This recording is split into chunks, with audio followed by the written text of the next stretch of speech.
Good morning everyone. আজকে আমরা যাব তারকেশ্বর। তো তার জন্য সকাল সকাল উঠে স্নান টান করে রেডি হয়ে নিয়েছি।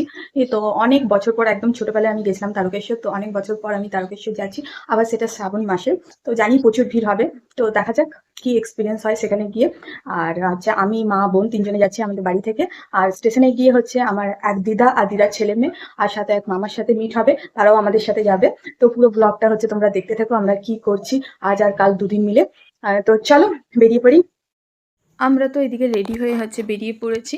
আমি মা বোন তিনজনে একটু হেঁটে হেঁটে সামনে এগিয়ে গিয়ে টোটো ধরবো, আর তারপরে ডাইরেক্ট স্টেশনে গিয়ে দেখা হচ্ছে।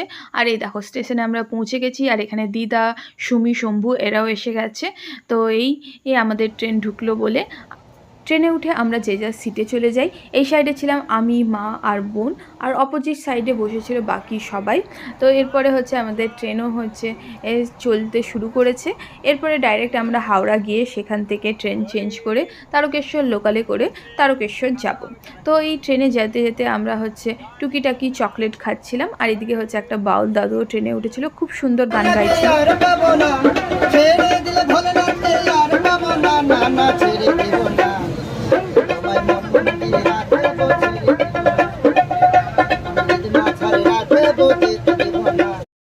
প্রায় 3 ঘন্টার জার্নি করে আমরা হাওড়া স্টেশনে হচ্ছে পৌঁছে যাই, আর এরপরে হচ্ছে লোকাল ধরার পালা।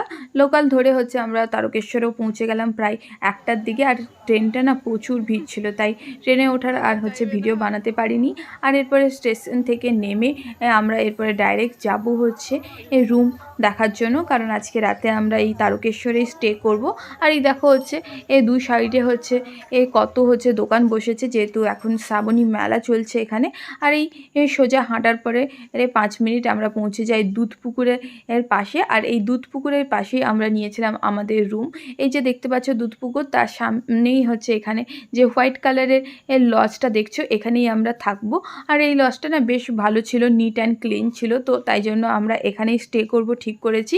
তো আমরা নিয়েছিলাম একটা এসি রুম, আর সেই এসি রুমে আমরা 7 জনে ছিলাম। আর এখানে হচ্ছে মাসি বলছিল এখানে খাওয়া দাওয়ার সব কিছু ব্যবস্থা আছে, আমরা বললে হচ্ছে খাওয়া দাওয়ারও হচ্ছে ওরা দিতে পারবে।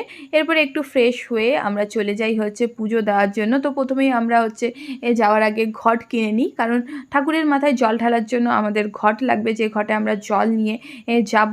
এরপরে হচ্ছে আমরা মন্দিরের দিকে হচ্ছে প্রস্থান করি। আর মন্দির যাওয়ার সময় দেখো এই সাইডেও হচ্ছে বেশ কিছু দোকান রয়েছে, যেগুলো হচ্ছে পার্মানেন্ট দোকান, এগুলো সারা বছরই এখানে হচ্ছে থাকে। আর একটা জিনিস বলবো, এই দুধ পুকুরে নামার সময় না খুবই সাবধান। এই পুকুরের যে স্টেপসগুলো রয়েছে এগুলো প্রচুর ওই শালা বালা স্টেপ রয়েছে, তো খুবই কেয়ারফুলিভাবে তোমরা নামবে। আমি তো প্রায় 2-3 বার হচ্ছে পড়তে পড়তে হচ্ছে বেঁচেছি। বাট এইখানে স্নান করে যখন আমি জল নিয়ে উপরে উঠছিলাম, সেই সময় এখানে সিঁড়িতে আমার পা স্লিপ কেটে যায়। আর স্লিপ কাটার পরে কি হয়, ওই পায়ের যে নখটা, বুড়ো আঙুলের নখটা, সেই নখটা হচ্ছে পুরো ভেঙে গেছিলো। আর এমনভাবে ভেঙেছিল মানে প্রায় অর্ধেকই ভেঙে যায়, আর নখ থেকে হচ্ছে প্রচুর ব্লিডিং হচ্ছিল, এই দেখতেই পাচ্ছ। বাট এটাকে আমি অতটা গুরুত্ব দিইনি। এরপরে আমরা হচ্ছে ফুল বেলপাতা নিয়ে নিই। এরপরে আমরা চললাম হচ্ছে শিবের মাথায় জল ঢালার জন্য। আর এখানে লাইনের ব্যবস্থা ছিল, মহিলাদের জন্য আলাদা লাইন ছিল। বাট এই মন্দিরের ভিতরে হচ্ছে ভিডিও করা অ্যালাউড নয়, তাই জন্য আমি এই ঠাকুরের হচ্ছে ভিডিওটা দেখাতে পারলাম না। এরপরে পুজো করে আমরা চললাম লাঞ্চ করতে। আর আমরা লাঞ্চ করার জন্য গিয়েছিলাম একটা নিরামিষ হোটেল, যেটা হচ্ছে ছিল লোকনাথ নিরামিষ হোটেল। এখানে গ্রাউন্ড ফ্লোরের সাথে সাথে ফার্স্ট ফ্লোরে বসার ব্যবস্থা রয়েছে। তো আমরা বসেছিলাম ফার্স্ট ফ্লোরে। আর আমরা অর্ডার করেছিলাম 100 টাকার থালি, যে থালির মধ্যে ছিল ভাত, ঘি, আলু ভাজা, পাঁপড় ভাজা, আচার, শুক্তো, ডাল আর ঢোকার ডালনা। এরকম হচ্ছে বিভিন্ন প্রাইসের এখানে থালি তোমরা পেয়ে যাবে। তোমরা তোমাদের পছন্দ মতো থালি অর্ডার করতে পারো এখানে। আর এরপরে খাওয়া দাওয়া করে আমরা গেছিলাম একটু শপিং করতে। তো এই দোকান থেকে হচ্ছে মা এরকম হচ্ছে লোহা নিচ্ছিল, যেগুলো হচ্ছে গিফট পারপাস হচ্ছে আমাদের আত্মীয় স্বজনকে দেওয়া হবে। আর তারপরে আমরা এখান থেকে নিই আচার। এই তারকেশ্বরের আচার খুবই ফেমাস। তো এখান থেকে আমরা নিয়েছিলাম তেঁতুলের আচার আর নিয়েছিলাম আমলকির মোরব্বা।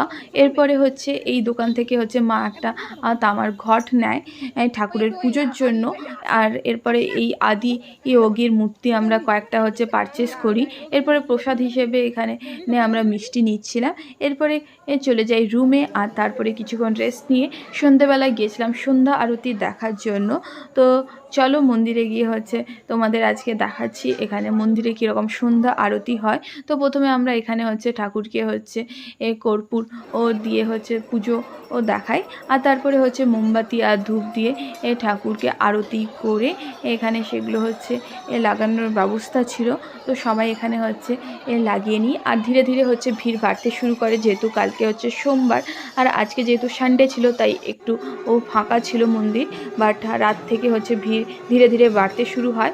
আর এদিকে দেখো হচ্ছে ঠাকুরের পুজোও শুরু হয়ে গেছে, সন্ধ্যা আরতি।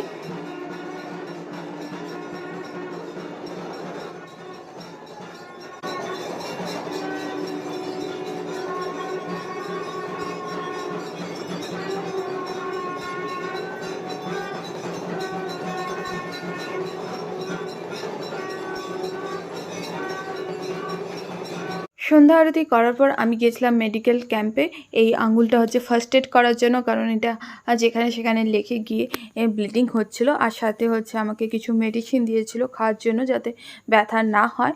এরপরে আমরা চলে যাই ডিনার করতে, সেই লোকনাথ হোটেলেই আমরা গিয়েছিলাম। আর রাতে ডিনারে নিয়েছিলাম আমরা ফুলকপির তরকারি, পনির আর রুটি। ডিনার করে আমরা রুমে চলে আসি, আর রুম থেকে রাত 1টার সময় আমি এই ফুটেজটা নিয়েছিলাম। তো দেখতেই পাচ্ছ কত মানুষের ভিড় এখানে।